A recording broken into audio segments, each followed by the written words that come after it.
Everyone, welcome to the Copyblogger Podcast. My name is Tim Stoddard. I'm here with Ethan. Ethan, you are back in Connecticut, right? I should know this by now. Connecticut? You got it. Connecticut, man. Cool. It's good to have you back. It's good to have that background.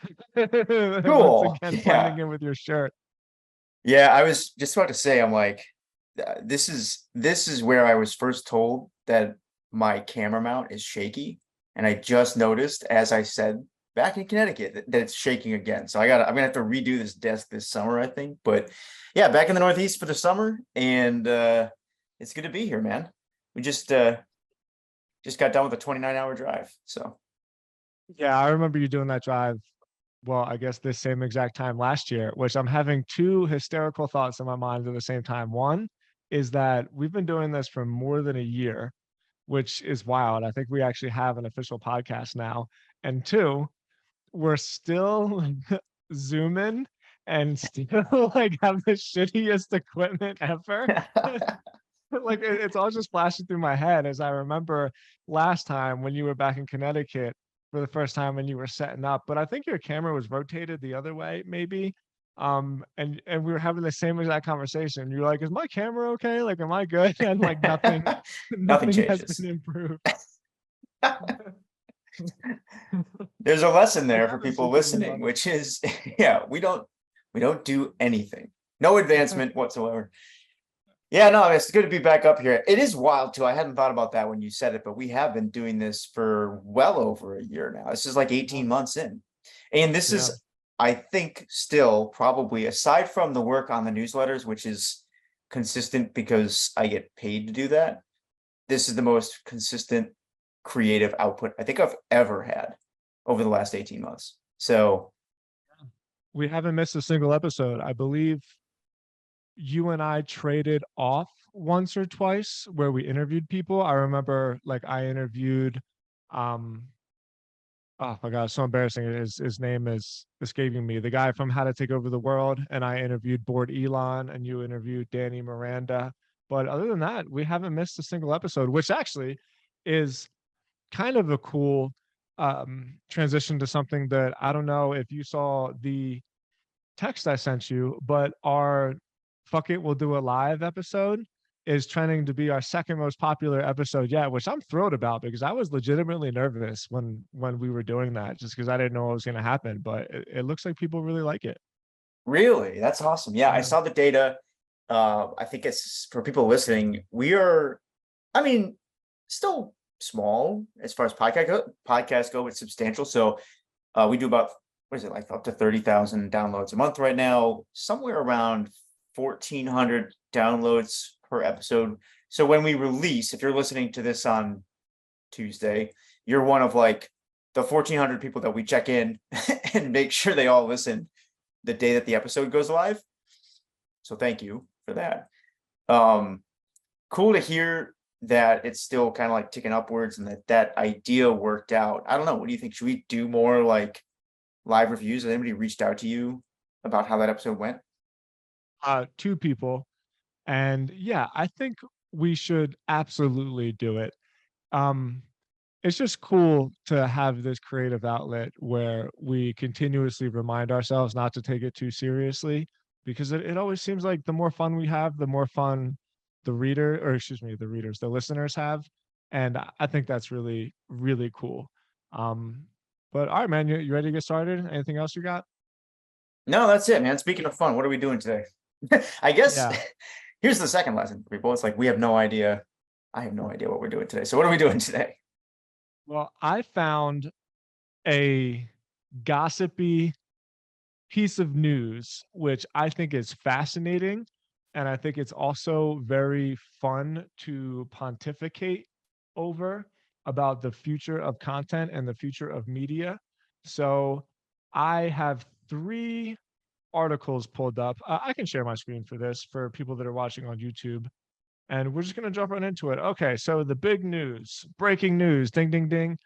There has been a press release, I believe, that has been leaked that shows that Instagram plans to take on Twitter with the new text-based app that could launch as soon as June, with project being tested by celebrities and influencers. So I'm looking at the dailymail.co.uk.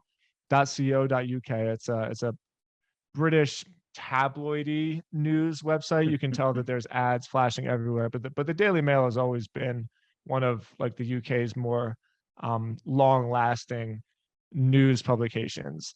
And the story was broken by this woman right here, Leah Haberman. I don't know what she does. She has a newsletter, and she uncovered what looks like a press release, like a memo that was sent out to the company, and somebody leaked it to her. So now I'm on cointelegraph.com, and quote, in a secret meeting with select creators, Instagram's parent company, Meta, reportedly revealed its plan to launch a text-based conversation app. The leaked screenshots of the alleged upcoming app show a user interface similar to Twitter. By the way, it's not similar to Twitter, it's exactly like Twitter. Instagram's plan to rival Twitter was uncovered by Leah Haberman, an influencer marketing and social media marketing teacher at the University of California, Los Angeles Extension.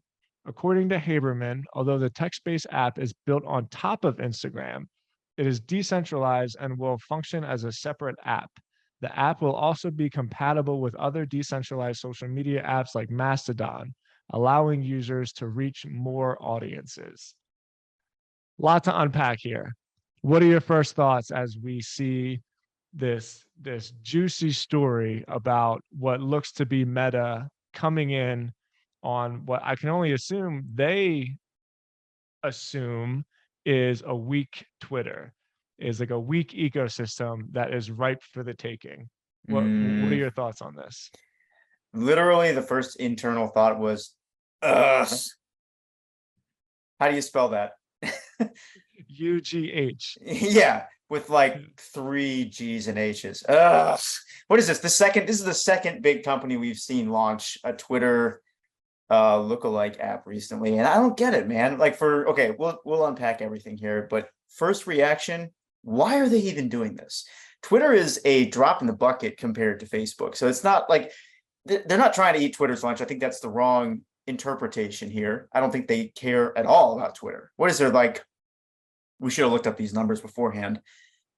30 million people on Twitter? Somewhere between 10 and 20. It's right.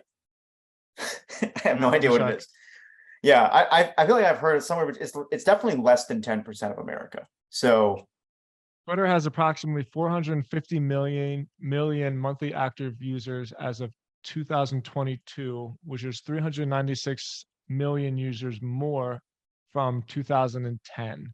The social media platform's audience has increased by more than 40% since 2018. That's surprising. Okay, so 400 million users. That's still 10% of Facebook's active user base.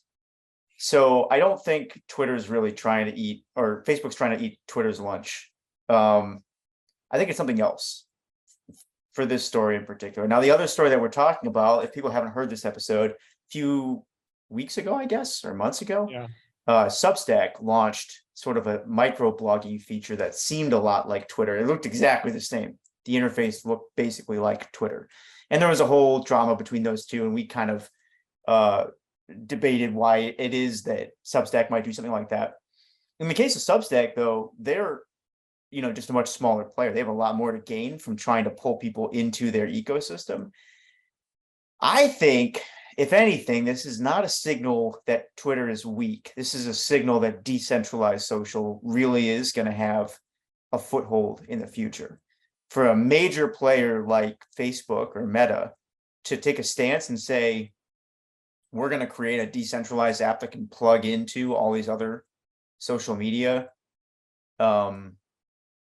audiences, I think that's them trying to be the first major mover, because they want to own whatever the garden is that people are setting up their accounts in for these decentralized social media platforms.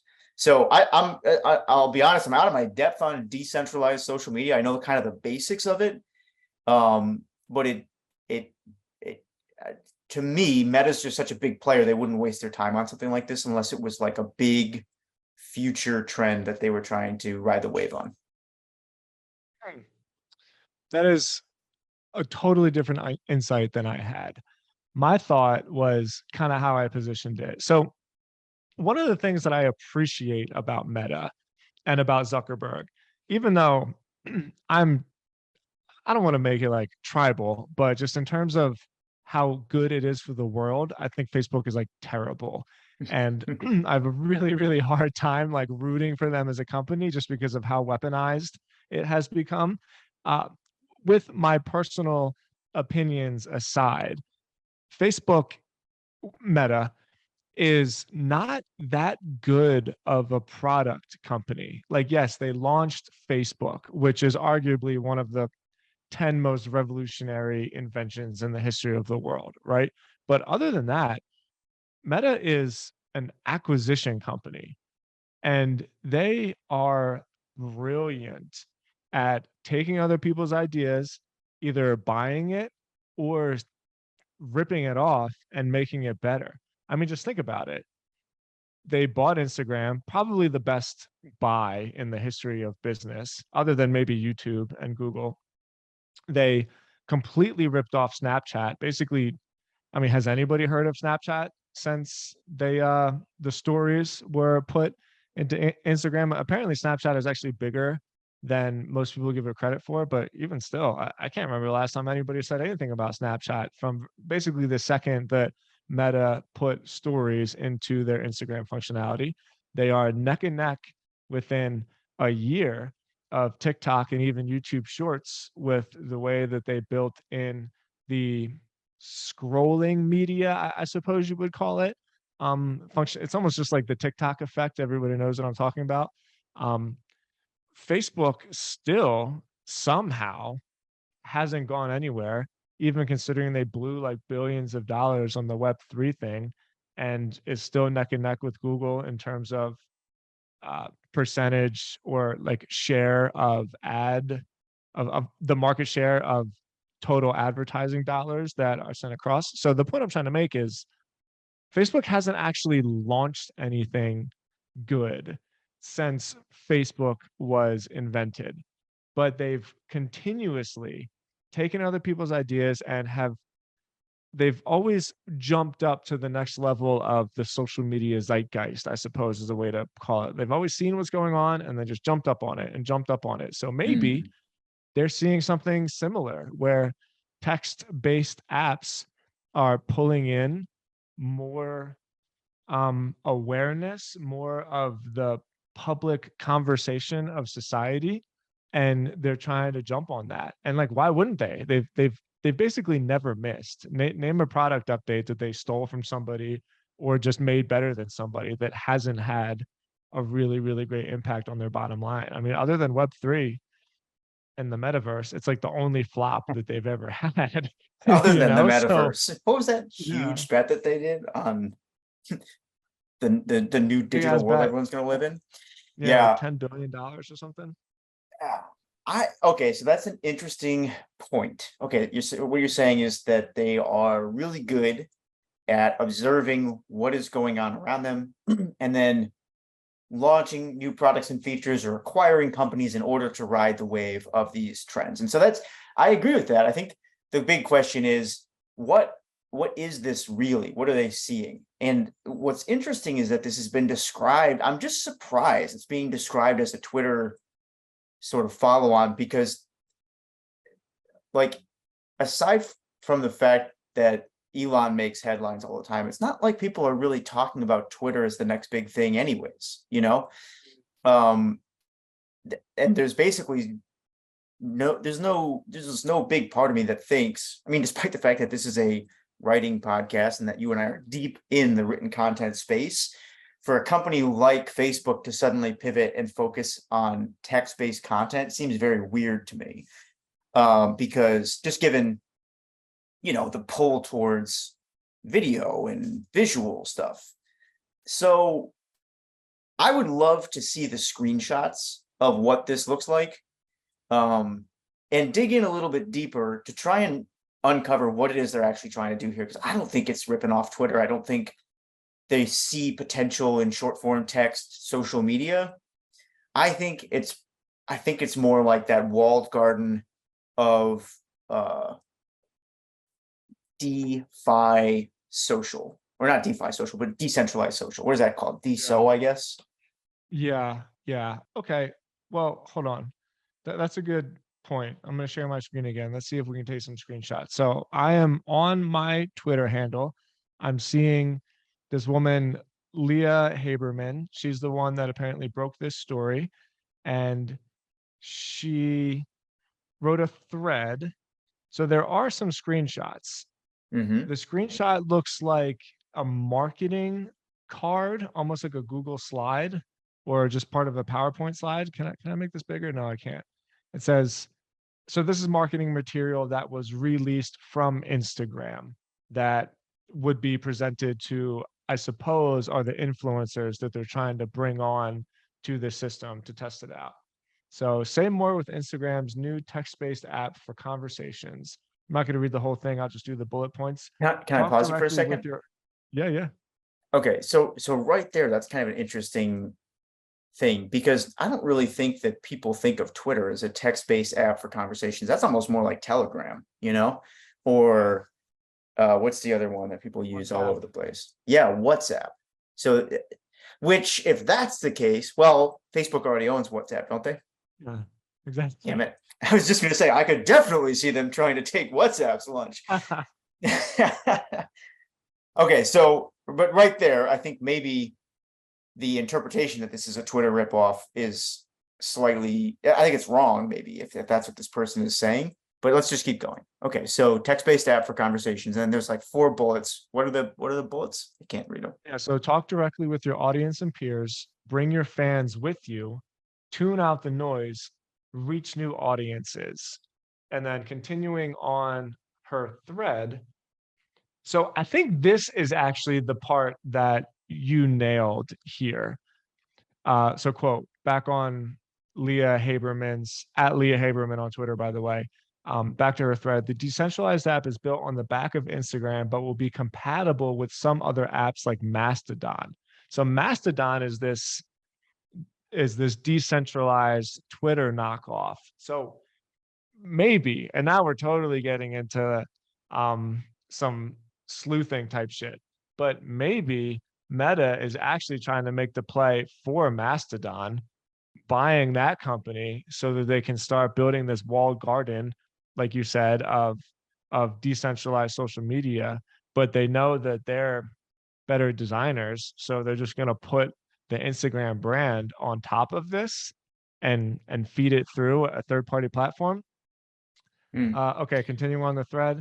Well, The app will have a centralized. Go ahead. can I pause just to comment on that for a second? And I don't know anything about the technology behind how this works, but I'm just thinking through incentives. So to me, one of the tricky things that social media companies have to contend with moving forward is the idea that decentralized social media gives users the ability to take pretty much all their content, all their followers, and leave the platform. That's huge, because the big advantage social media companies have had so far is that if you build an audience on top of Facebook, you have to keep posting on Facebook in order to capitalize on the audience. That's going to change. And to me, the biggest incentive here, and I don't know if this is how this works, but it seems like there would be a lot to gain if you could somehow control or own the biggest way that creators were creating whatever that central account is. So if you think about decentralized social media, and maybe we should pause for just a second to explain what that is, at least in layman's terms, because for people who are listening to this, they might not know. Decentralized social media is this concept people have been talking about for a while now, where instead of having different accounts across, say, Twitter and Instagram and Facebook, YouTube, the concept of decentralized social media is that those different outlets still exist, but you as a creator have one identity that sort of unites them all, right? Yeah. And so you'll see in this announcement that people say, like, oh, if they follow you on Instagram, they'll be able to automatically follow you on this new app as well. that's kind of a good example of the promise of decentralized social media, which is that you can take your audience across different platforms without having to put all this work into getting them to switch platforms. I actually don't know the mechanics behind it, but the idea is that you're not limited by the platform anymore. And then there's some other stuff people talk about in terms of like monetizing content for creators. A lot of these decentralized social platforms are built on top of their own proprietary coins. Yeah.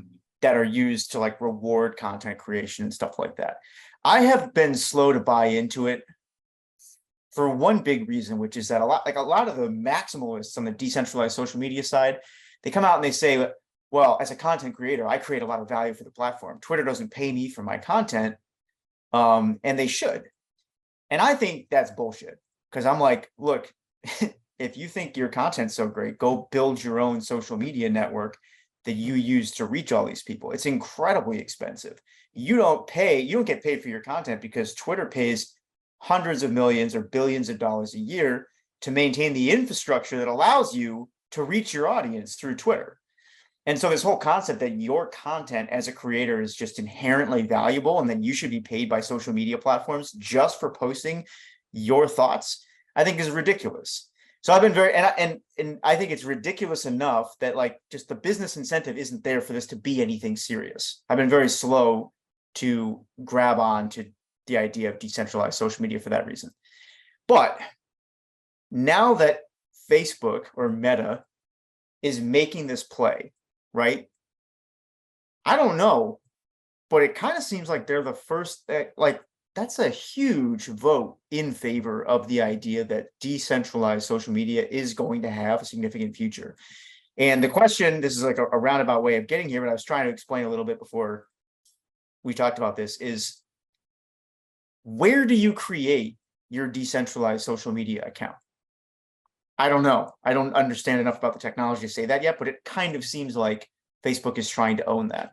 And I would bet it's a little bit like a Coinbase type thing where it's like technically there's probably some very technical way to do it, because a lot of all this decentralized stuff's all stored on some blockchain somewhere. So there's probably a technical way to do it where you actually own all the content, and there's similar to the way they talk about in cryptocurrency. Like if you don't own the keys to your wallet, you don't actually own the wallet, right? There's probably a mirror of that over on decentralized social, where it's like there's a technical way that you can put together an account that actually can transcend all these different decentralized social platforms, but it's probably difficult, probably not very easy. And then companies like Meta and Twitter and all these other social platforms are probably going to try and spin up user-friendly versions that offer a lot of the same functionality, but technically you don't still own the content the same way you would if you were actually out there with your own keys. That is a lot of guessing for somebody who has no idea how this technology works, but I see a lot of the same things just happening over and over again. So I would have to assume that's what we're playing with here. And if you just apply some basic incentives to like, why would Facebook focus on this at all on a platform that could technically move? If you can sit on their platform and reach your audience on Mastodon, you would have to assume that the opposite is somehow true. And if it's not true, then their solution is not truly decentralized, right? They're building a centralized solution that allows you to tap into other social media platforms. Was it the New York Times or NPR? Yeah. NPR recently left Twitter, right? Yep.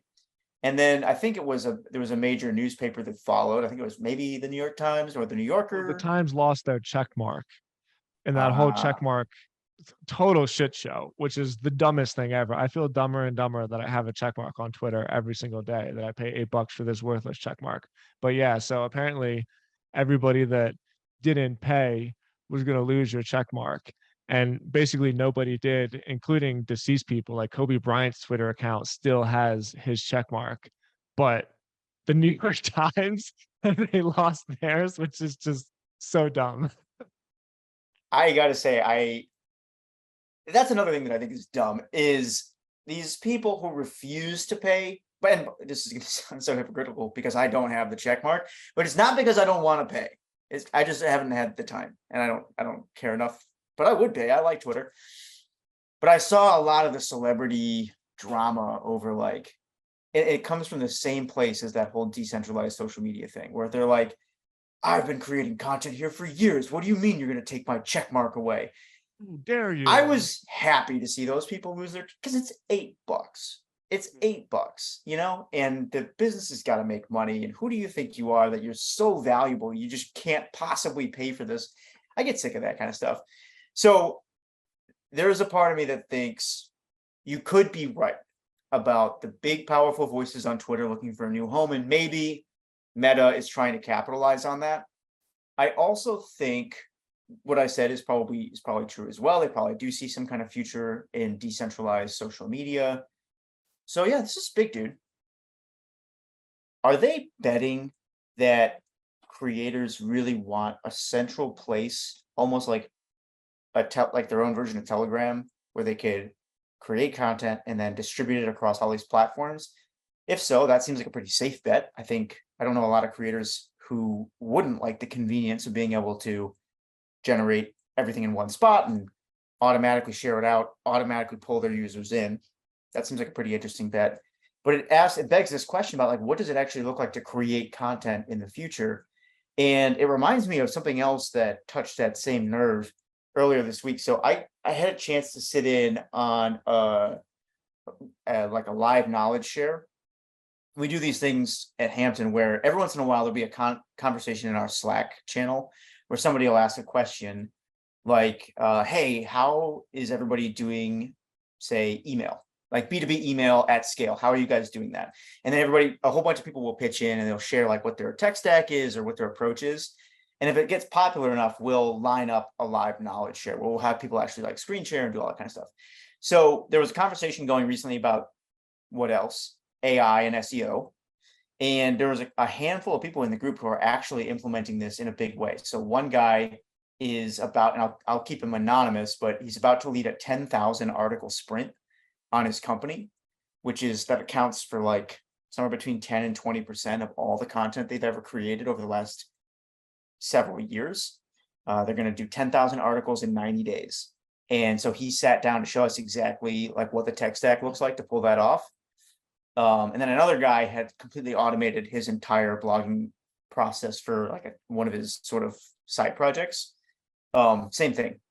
So what was really interesting, there was a lot that was shared in that call. It was super interesting. But one of the things that sort of really took hold of my mind and has me thinking about the future of content creation is something that the first guy said. So he's talking about how they used to generate content, and they used to do like a lot of hiring writers on Upwork, right?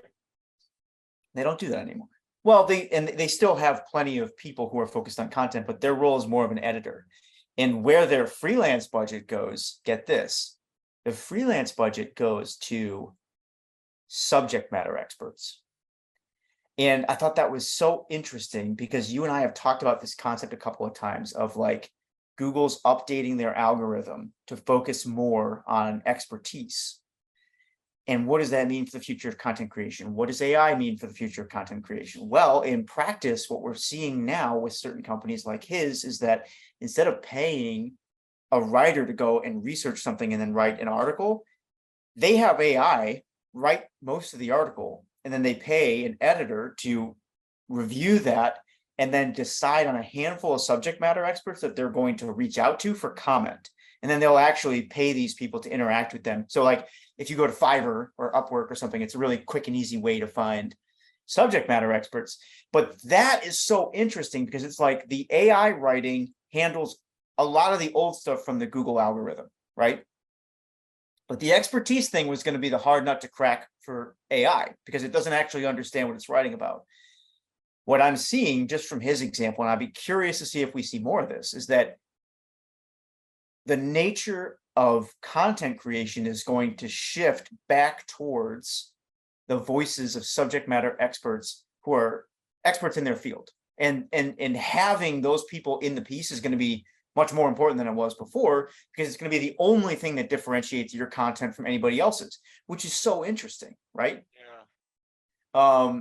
So the reason I bring that up is because that makes me think the same thing that this Instagram move makes me think, which is like, what does the future of a content company really look like in terms of the day-to-day action of how things are created? I think on the Instagram side, this is definitely going to drive some really interesting changes, and I'm curious to see.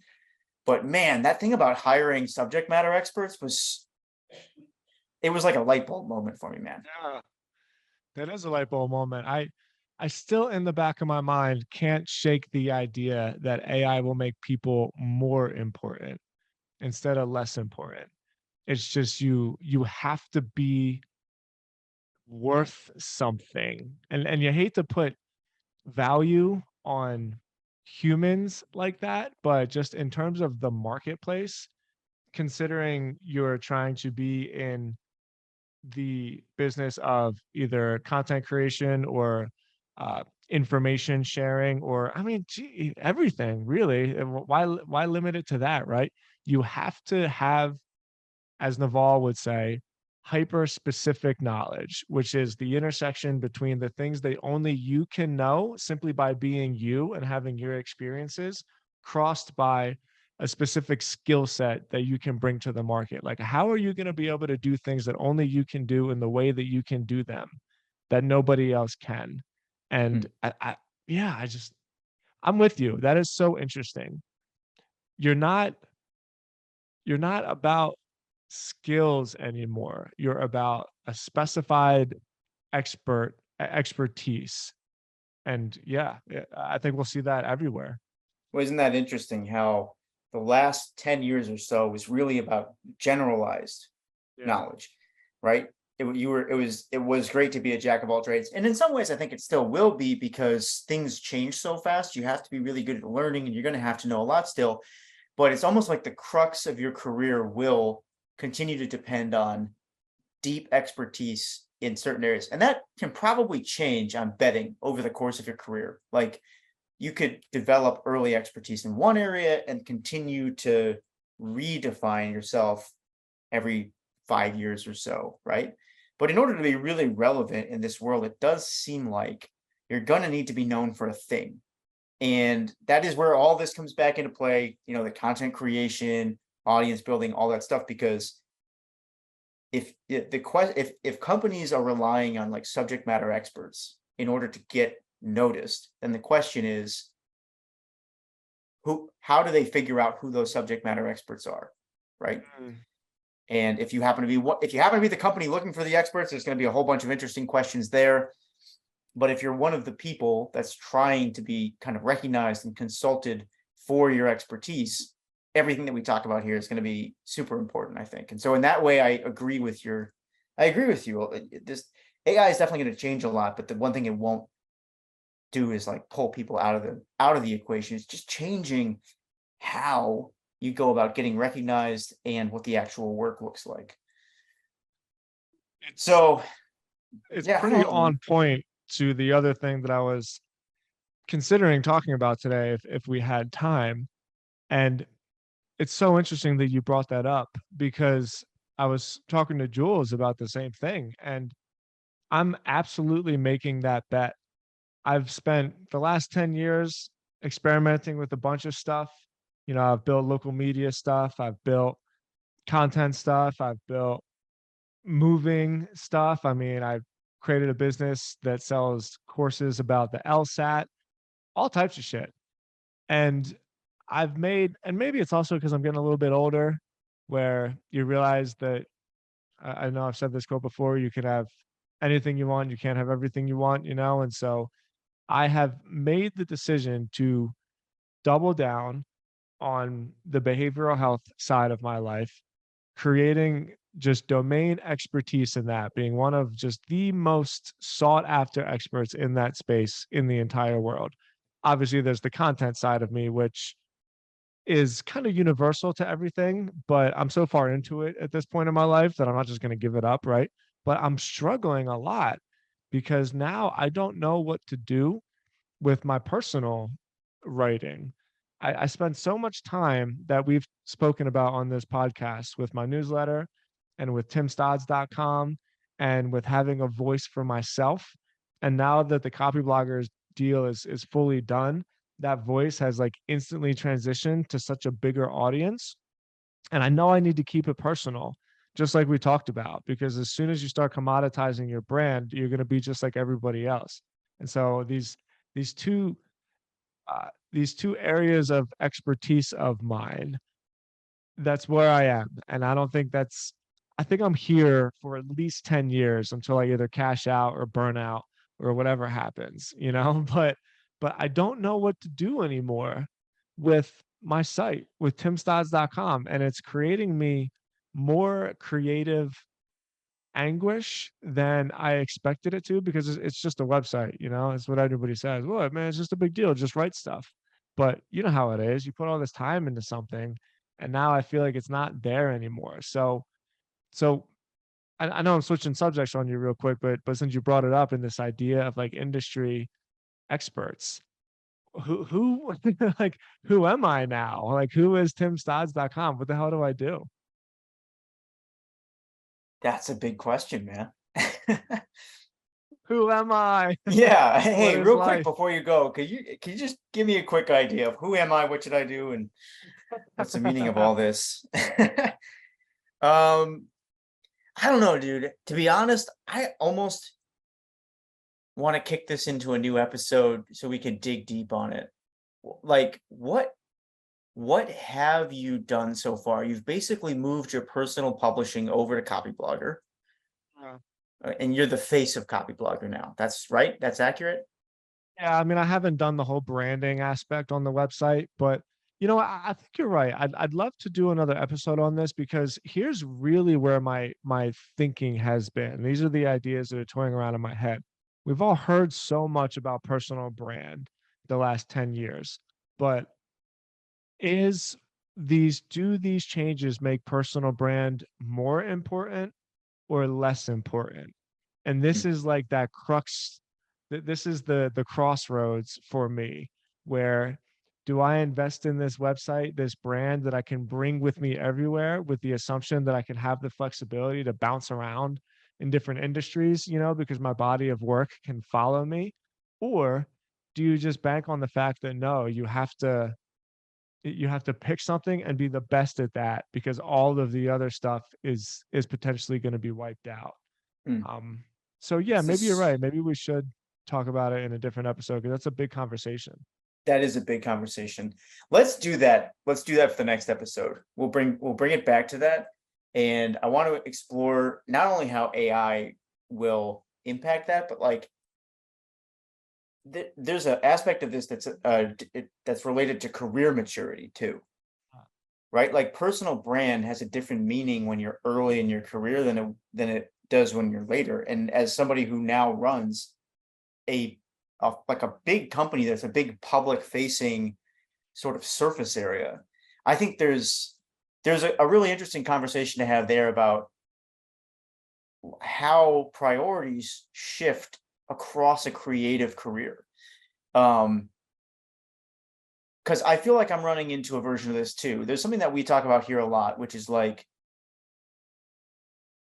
over overlapping your professional work with your passion work long enough that the passion stuff eventually gets big enough that it can become the professional side. And I have screwed up on that in the past, right? Left a job to just start a creative endeavor, ran out of money, and learn from that. Everybody's done that in the creative space at least once, I think. I've also done the opposite and like done creative stuff on the side while carrying a job.